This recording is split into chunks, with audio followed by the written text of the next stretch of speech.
Defense mechanisms are psychological strategies that are unconsciously used to protect a person from feelings of anxiety, guilt, or trauma that arise from unacceptable thoughts or feelings.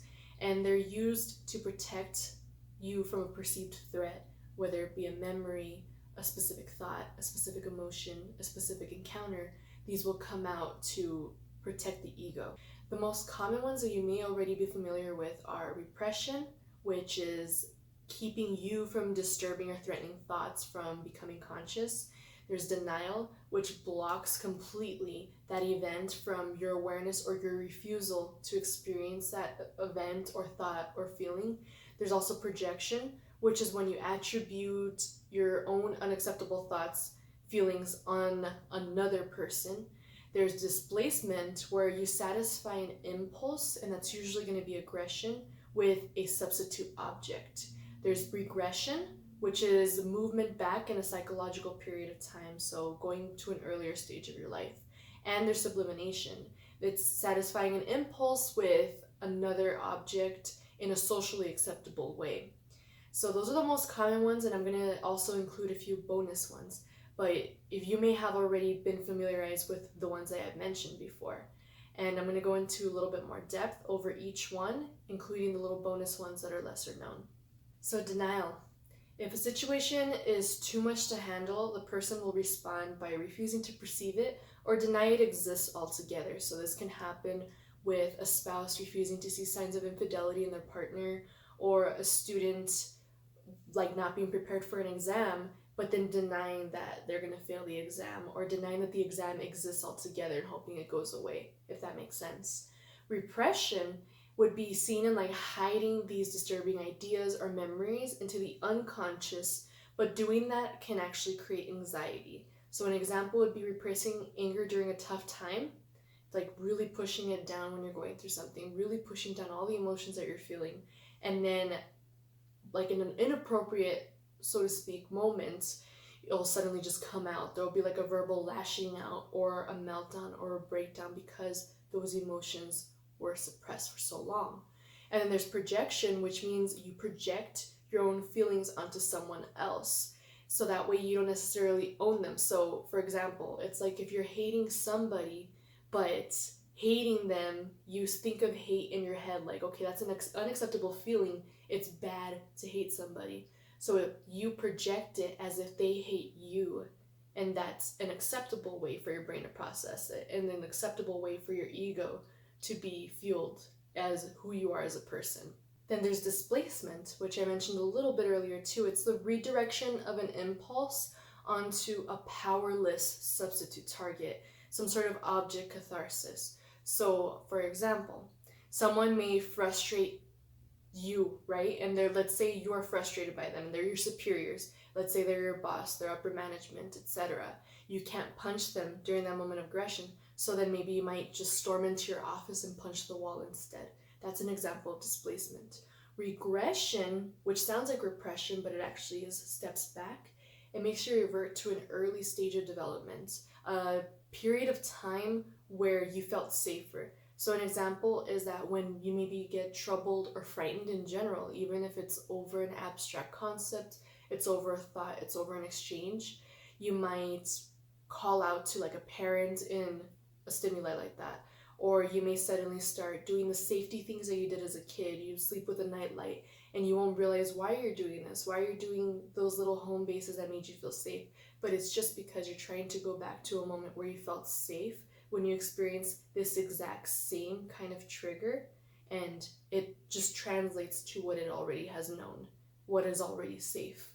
And then there's sublimation, which is a constructive or socially acceptable kind of displacement that you transmute the situation that's going on. So for example, this would be perhaps somebody who is an artist or a musician, and they use that creative catharsis because they have depression. So instead of the depression channeling in another way, I mean, they'll still experience it, but they'll cope with that by creating, they'll cope with that with music, they'll cope with that with exercising, or whatever it may be. Then there's some lesser known ones that I want to include also because they're still frequently seen, but they're just not as well known.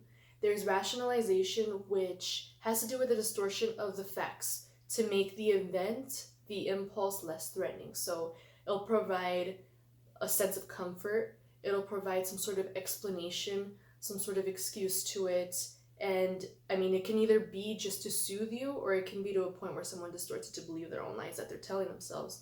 So instead of maybe some random occurrence being, just unfortunate, a person may feel more comforted by rationalizing it and wanting to call it a curse or something. It's what you do to protect yourself. It's what a lot of people do to protect themselves. And then there's reaction formation, which goes beyond denial, and it kind of behaves in the opposite way to which they think or feel. It'll kind of contradict what is actually inside the person. So the reaction formation, the huge example of that could be maybe a homophobic person using homophobia against somebody else to counteract their own homosexual tendencies if they're repressing that. So two can go together with that. And they do that to convince them or convince others that they're heterosexual when they actually do have homosexual feelings within them, and that is their sexual identity, but they're not ready to express that, they're not ready to open up about that, or they're trying to deny it as well. So they'll kind of overcompensate in a sense where they'll attack the people with which they wish they could identify. Another lesser known one is identification with the aggressor. So this happens where a person starts adopting the behavior of a person who is more powerful and hostile towards them.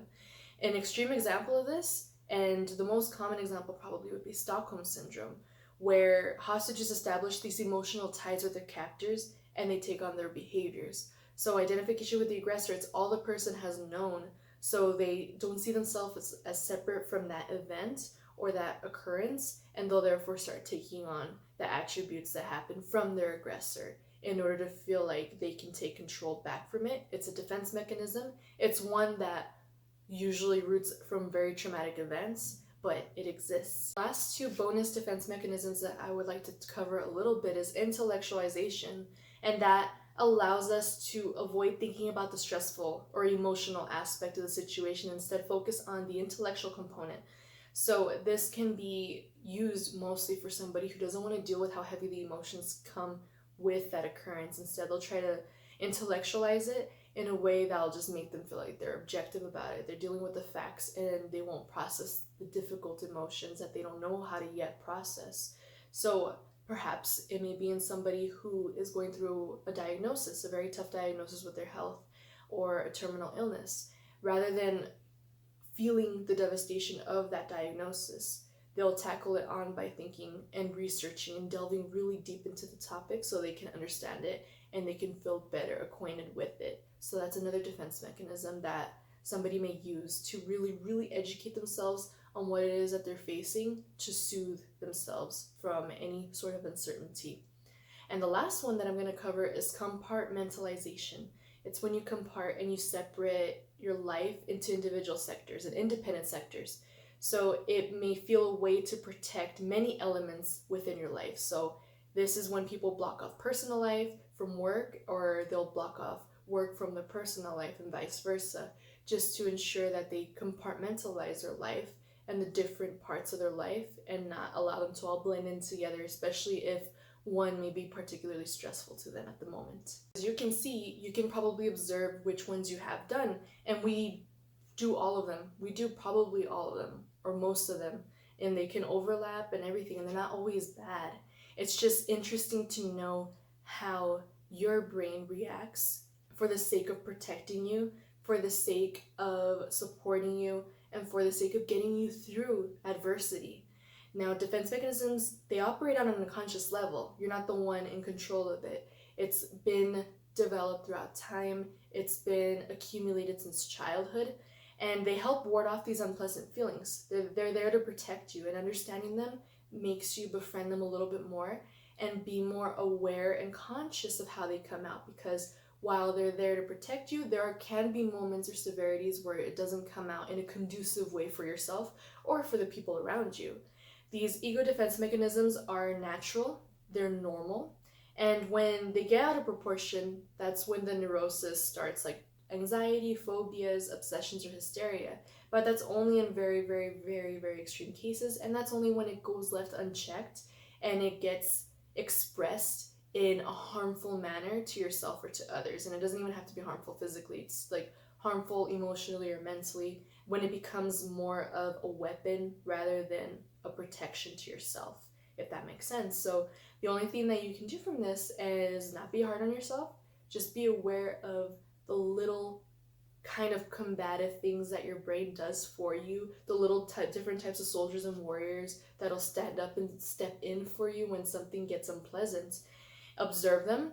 Make sure that you check your own defense mechanisms while being gentle with yourself, and make sure that you befriend them, because a lot of times we push away the unpleasant stuff.